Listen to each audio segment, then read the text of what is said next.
میری شہزادی زینب کے سامنے آیا، ملعون نے دوسرا نیزہ زینب کی پیشانی پہ مارا کہ زینب کی پیشانی سے خون نکلا، آواز دی بھیا حسین زینب بے چادر ہو گئی۔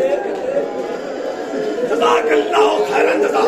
آخری جملہ، اس ملعون نے اپنے نیزے میں شہزادی کی چادر کو لے کر، یہ ملعون اپنے خیمے میں نہیں گیا، زینب کی چادر کو لے کر یہ ملعون اپنے لشکر میں نہیں گیا، بلکہ نیزے میں میری شہزادی کی چادر کو لے کر فرات کے نزدیک پہنچا، عباس کے لاشے کے قریب نیزے میں چادر کو ہوا میں لہرایا، آواز دی عباس یہ زینب کی چادر ہے، عباس یہ زینب کی چادر ہے۔ کیا لاش عباس تڑپ گیا؟ بابا علی جس کی حفاظت کے لیے مانگا وہ زینب بے چادر ہو گئی، وہ حسین ذبح ہو گیا۔ میں ہاتھ